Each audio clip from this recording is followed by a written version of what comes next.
Bueno, buenas tardes.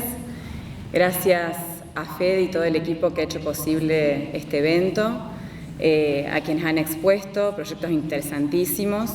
Nosotros hoy, con el gran equipo de la Luna, venimos a exponer un poco, no sobre lo que hay en la Luna, sino cómo metodológicamente hemos trabajado el archivo de la Luna y qué importante y qué nos enseña el trabajo archivístico en la Luna. Por eso vamos a hablar de las claves archivísticas del Teatro La Luna.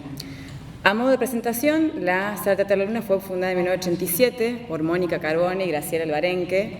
Ellas son el corazón de la Sala de Teatro de la Luna. Hablábamos con Clary la diferencia que hay cuando uno organiza un archivo personal o un archivo institucional con la presencia de sus productores o sin la presencia de sus productores. Nosotros tenemos el lujo, la posibilidad, la oportunidad de contar con la presencia de Moni y Gra, que bajan cada tarde, cada lunes para acompañarnos. Es un espacio autogestionado de resistencia cultural y encuentro comunitario, ¿sí? Su labor artística se articula con talleres, funciones regulares y la Biblioteca Popular La Luna Abierta. Cuando me decían que hace una sala de teatro, antes de conocer el archivo de la Luna, pensaba que sala de teatro era eventos. Y al conocer este archivo conocí la profundidad de lo artístico, de las funciones que hay desde lo cultural y desde lo cultural hecho desde el punto de vista de lo independiente, de la resistencia. Impulsó acciones territoriales que trascienden lo que es una sala de teatro, ¿sí? La Luna es realmente un territorio lunar que abarca Güemes, que hasta trasciende, creo, las fronteras de nuestro país.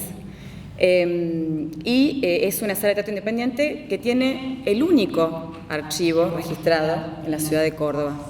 Archivo entendido de la noción archivística de un archivo como tal, ¿sí? Porque la noción de archivo está muy popularizada, lo cual está buenísimo, pero es importante que anclemos las nociones archivísticas dentro del contexto que corresponde. Cuando Beatriz Serrano escribe su novela El descontento y tiene que explicar lo que hace su protagonista Marisa en relación a la apatía que siente esta protagonista cuando ve continuadamente videos en YouTube y tiene interacciones y registros en Internet, dice que las personas dejamos huellas pero no rastros. Bueno, un fondo documental, un acervo documental, si no está organizado, si no está tratado archivísticamente, son muchas huellas. ¿Y qué hacemos los archiveros junto con los especialistas de ese archivo? Reconstruimos ese rastro. ¿Cómo lo hacemos o cómo lo hicimos en el caso del equipo de la Luna? Con un trabajo interdisciplinario, con un rescate contextual y un trabajo sistémico. Un archivo no se hace de un año para el otro, de un mes para el otro. Es equipo interdisciplinario, saber qué buscar, que en lo archivístico buscamos reconstruir el contexto, no hacer historia, no hacer sociología, no hacer arte, es reconstruir contexto, para que luego ese fondo documental lo puedan interpelar artistas, historiadores, ciudadanos, infantes, las mismas fundadoras, ¿sí? Pero lo que buscamos es reconstruir el contexto y de forma continuada, ¿sí? El equipo y el origen de la Luna son Moni y Gra, claramente, y el hacer el archivo lo constituimos todas quienes estamos presentes, que provenimos de diferentes áreas. Voy a pasar a presentar a cada una de las protagonistas del trabajo archivístico en la Luna. A mi lado, Foguala Lomarín, lo que me costó aprender el nombre de Foguala al comienzo cuando me sumé al equipo. Ella realmente es el corazón de este equipo. Creo que la gran mayoría hemos sido convocadas por Foguala. Es quien nos impulsa, quien nos anima a participar en el equipo con seguridad. Ustedes imagínense, yo cero conocimiento del palo artístico, me daba terror hablar de evento, obra de teatro, porque no sabía a qué se refería. Y en este equipo hemos construido un espacio de seguridad interdisciplinaria, donde tenemos derecho a equivocarnos, tenemos derecho a aprender y de esa forma construimos un equipo, ¿sí? Foguala es especialista en estudios teatrales y práctica escénica, investigadora del CONICET y de la Facultad de Villa María, integrante docente de la Universidad Provincial de Córdoba. Tiene un currículum vasto, ¿sí? En cuanto al equipo de archiveras, lo integran Ángela Pacheco, Angie, Ella es egresada técnica archivera de la Escuela de Archivología. Fue becaria CEU, ¿sí?, dentro del trabajo del Archivo de la Luna. Y Juliana Álvarez, que también es archivera, ahí la tenemos a Juli, las dos estudiantes de la licenciatura en Archivología.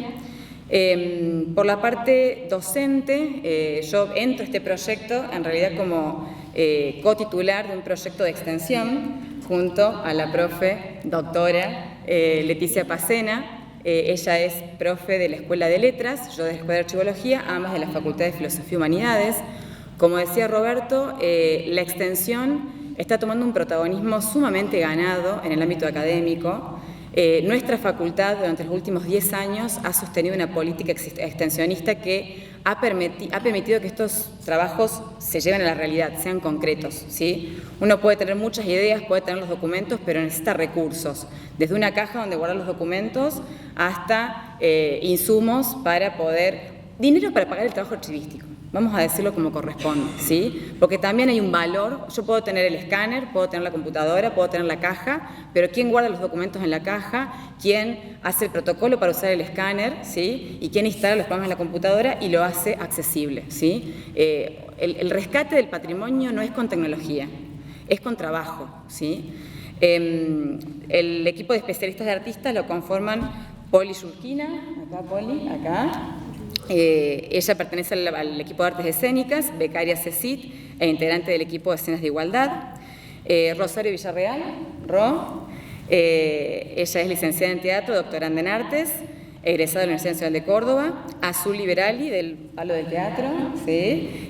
Integrante de la licenciatura en teatro de la Facultad de Artes de la UNC. María Jimena Saavedra, Jime, de parte de diseño gráfico, egresada de la Universidad Provincial de Córdoba.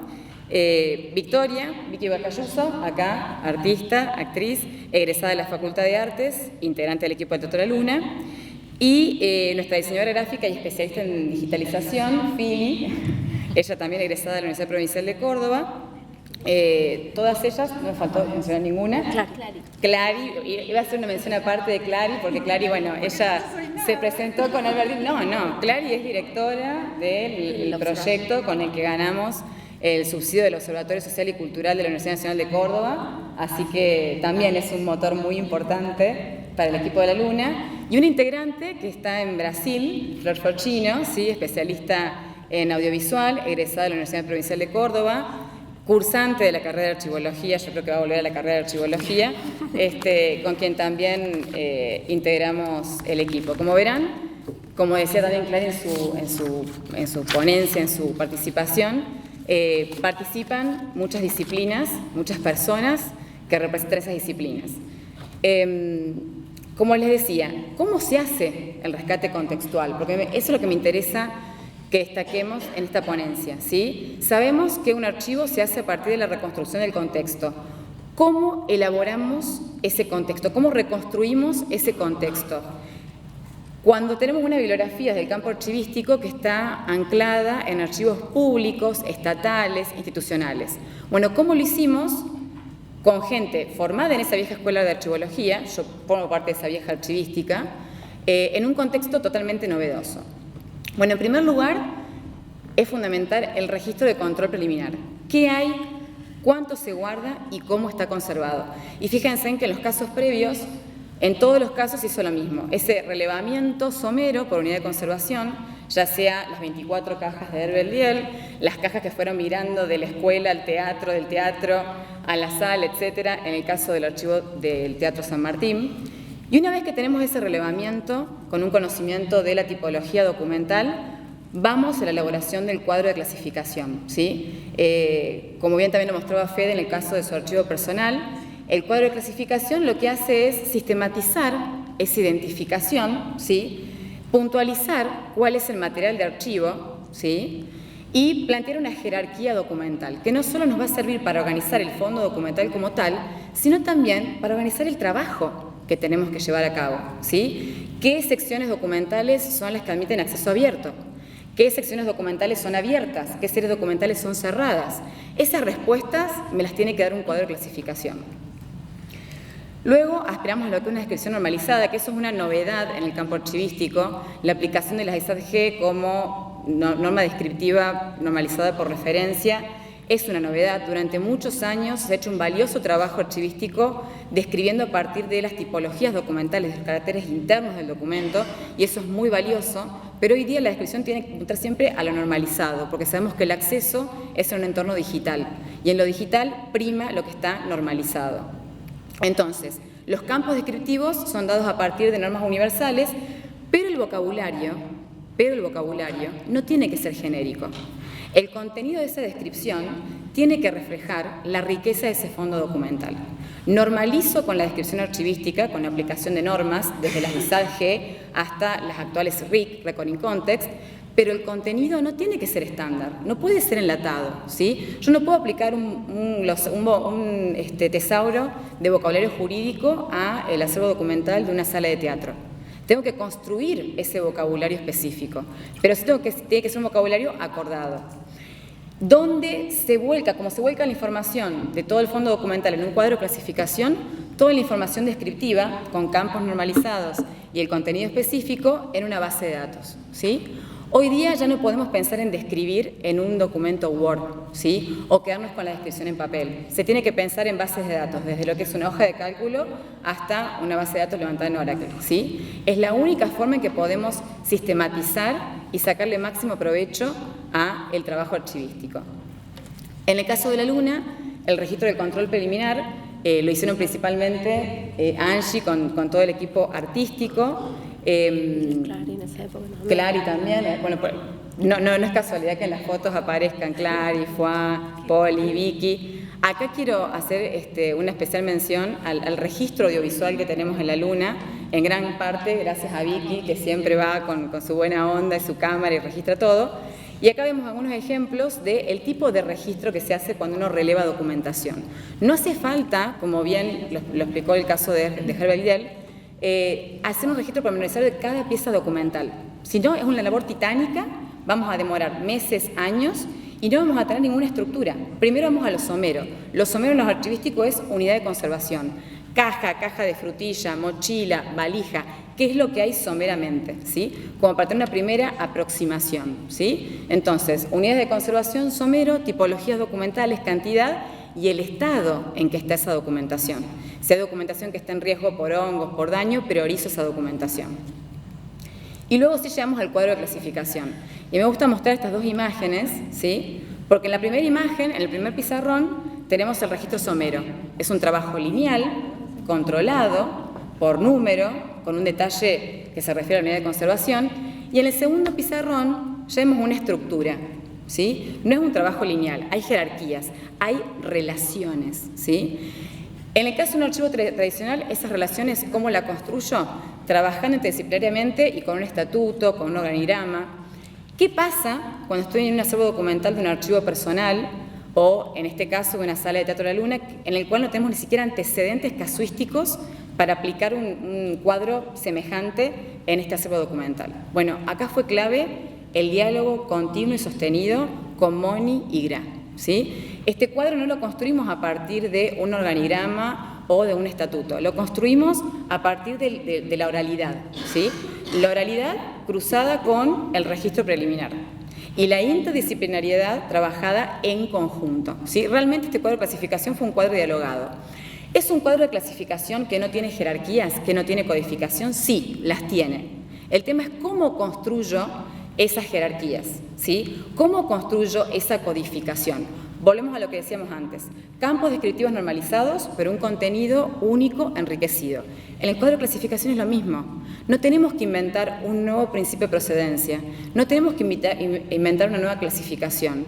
Son los mismos principios, ¿sí? El mismo paso a paso, pero tensionado al máximo y dejándonos tensionar, ¿sí? Como hoy día está abierta la escuela a recibir nuevos docentes, nuevas visiones de nuestros estudiantes, también la archivología tiene que estar abierta a ser interpelada en sus nociones fundamentales.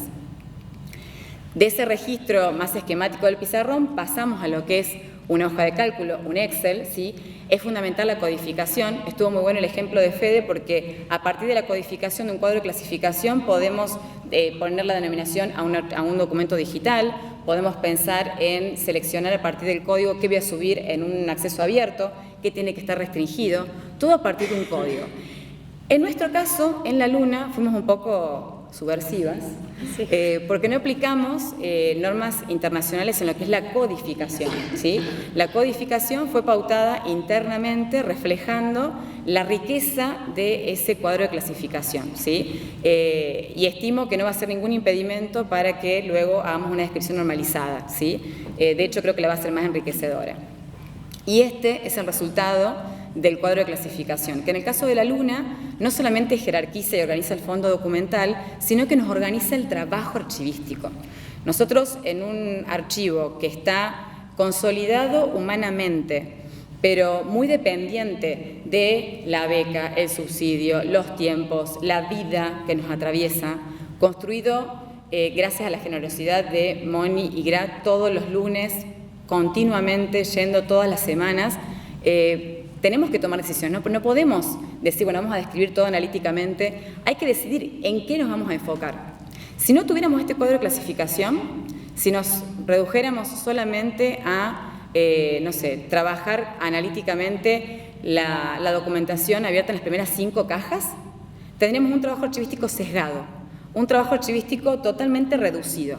Si nos tomamos el tiempo de hacer ese relevamiento de la totalidad y un cuadro de clasificación, la elección sobre qué vamos a trabajar, sobre qué vamos a priorizar hoy y qué vamos a priorizar mañana, la tomamos desde ese contexto, ¿sí? Y la descripción de las series fotográficas las hacemos sabiendo que hay series fotográficas en todas las secciones de la Luna, no hablando solamente de fotografías de eventos performáticos. Y eso hace mucho la diferencia, ¿sí? Tomarnos el tiempo para tomar esas decisiones hace una gran diferencia en relación al resultado que tenemos del trabajo archivístico. De hecho, está impreso en la sala, el cuadro de clasificación está impreso y es un insumo de trabajo cotidiano para todas. No me acuerdo algo, tengo el cuadro de clasificación para chequear.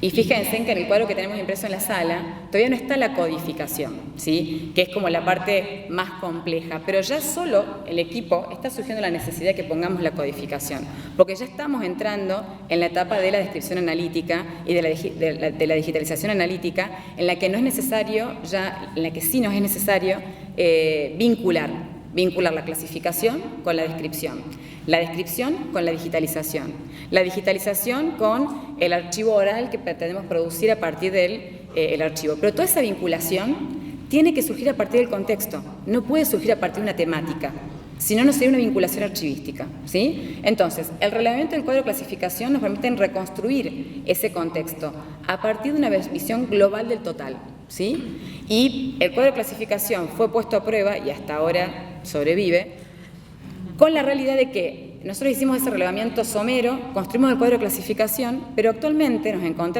se encuentra el equipo de especialistas artistas en la clasificación analítica de esos documentos, ¿sí?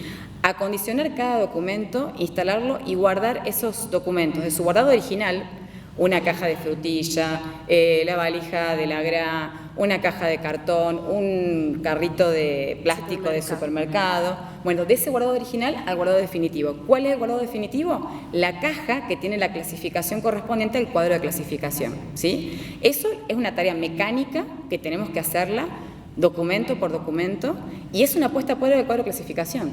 ¿Realmente este documento podemos anclarlo en alguna sección o serie de ese cuadro de clasificación? Si estamos con esa tarea y cada semana hay que agregar o quitarle series, subseries, secciones, es porque ese cuadro de clasificación no está funcionando. Hasta ahora, en los meses que llevamos trabajando, resiste, cruzo dedos, resiste.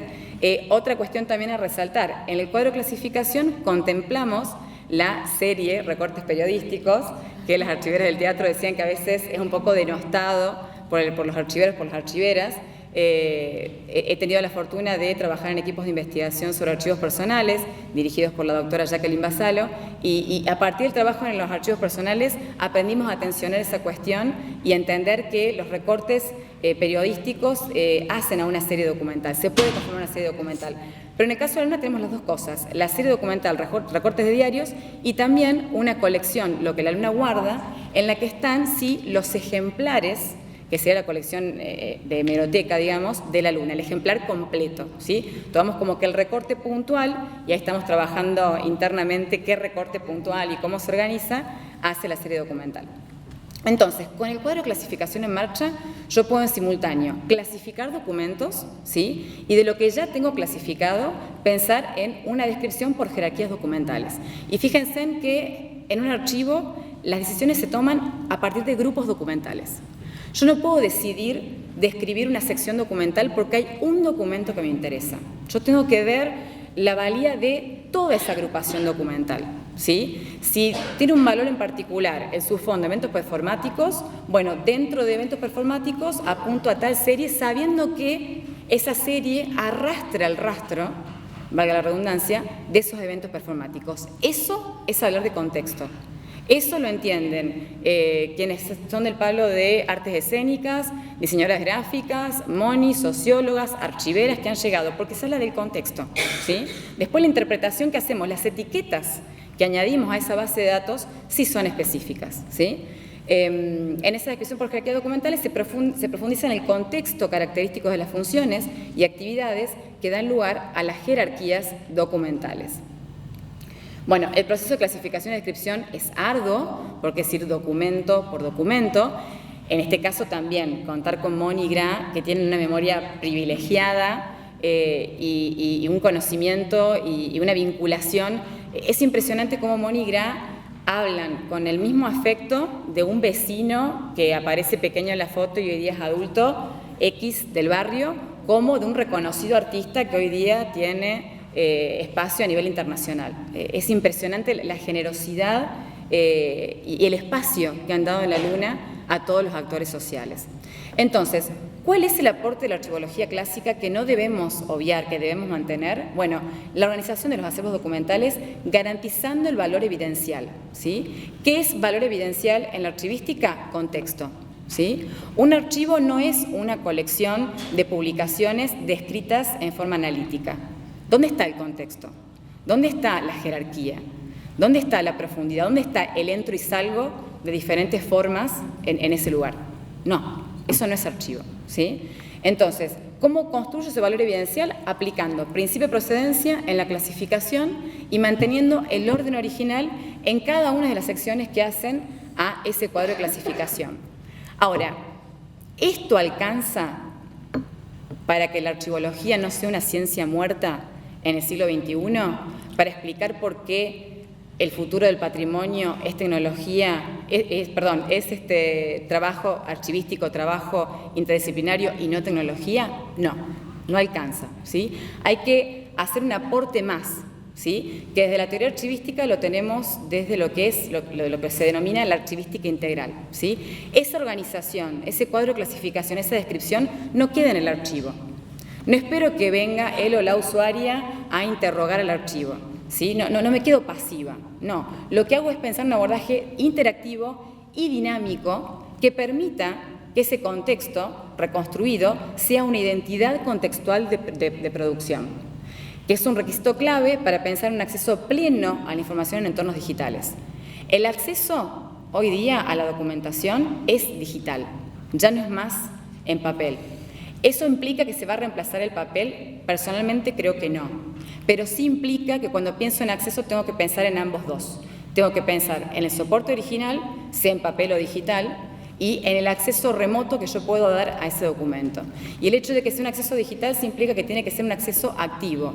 Lo dice la Ley de Acceso a Información Pública. Acceso activo es que el archivo tiene que ir a quien esté interesado potencialmente en su acervo documental, no esperar, ¿sí? Y esto se relaciona con la función social de los archivos, ¿sí? Siempre nos han enseñado que una función administrativa de los archivos, que tiene que ver con la parte de producción documental, el archivo de oficina, una función cultural con aquellos que veían ese valor secundario en las instituciones archivísticas, en los acervos documentales. Bueno, hoy día hay un tercer valor, que es el valor afectivo, ¿sí? Y hay una tercera función, que es la función social, ¿sí? Es por eso que proyectos como el del Archivo del Teatro de la Luna entran en nociones como la extensión universitaria, por la función social que tienen los archivos, el alcance social que tienen los archivos. Entonces, ¿qué nos enseña el trabajo, la experiencia de la Luna? Que el archivo requiere equipo. Yo puedo tener documentos, puedo tener un depósito, puedo tener tecnología, pero si no tengo la persona que se comprometa con esa documentación, que esté presente para esa documentación, que vincule con otras personas para hacer un abordaje completo de esa documentación, yo no puedo construir archivo, ¿sí? Por más que yo tenga acervos documentales e inteligencia artificial, la mejor, la más paga, no voy a construir, no voy a poder hacer un registro somero, no voy a poder hacer un cuadro de clasificación, no voy a poder pensar una descripción enriquecedora para ese archivo, ¿sí? La metodología es transferible, ¿sí? Yo soy una convencida de que el rescate contextual que estamos haciendo en la Luna, la forma en que construimos ese cuadro de clasificación, no el cuadro de clasificación, la forma en que construimos ese cuadro de clasificación es transferible a otros archivos de artistas, ya sean de salas de teatro o archivos personales de artistas, porque hay funciones en común, porque hay una riqueza en común, pero la forma en que se hizo.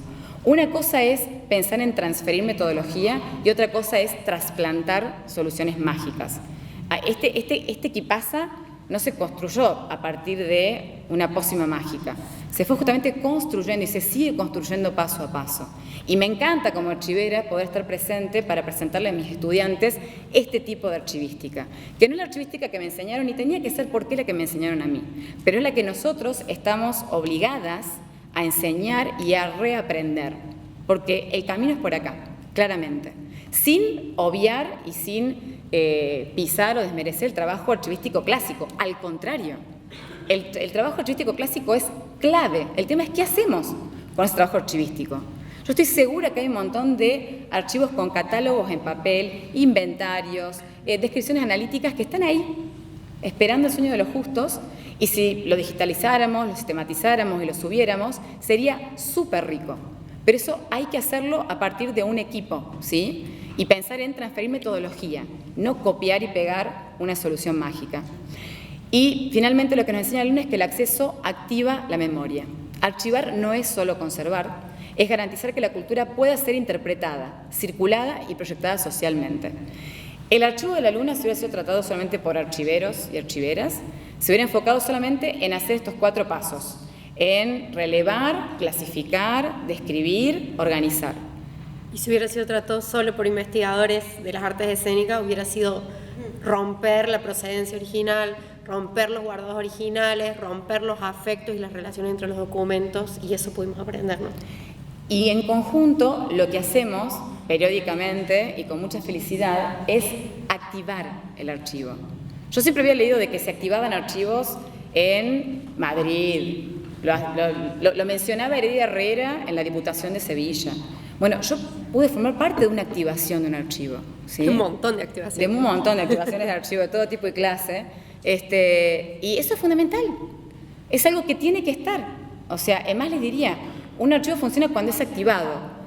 Las formas que tiene un archivo de activarse son infinitas, ¿sí? Pero insisto, no se puede activar algo que está construido sobre la ficción y no sobre el rastro, ¿sí? Entonces me parece súper importante rescatar esos aspectos. Y también me parece importante volver a esto del descontento, ¿sí? Nuestro contexto hoy día, universitario, disciplinario, porque como integrante de las ciencias humanas es un contexto que muchas veces nos genera descontento, ¿sí? Porque no está bueno que seamos atacadas y violentadas desde el discurso oficial, desde diferentes discursos, ¿sí? Y puede provocar descontento. ¿Cómo salir de ese descontento? A partir de un equipo, a través del trabajo serio, demostrando, ¿sí?, que las ciencias humanas no son un invento, son una construcción a partir de la cual se anclan todas las otras ciencias exactas, ¿sí? Porque todo tiene contexto y todo cambia cuando vemos ese contexto, ¿sí? Y como personas vemos el valor de un objeto, de otra persona, de una institución, cuando reconocemos la humanidad que está en ese espacio. Entonces, hoy más que nunca, combatamos el descontento y apostemos por nuestras disciplinas. Muchas gracias.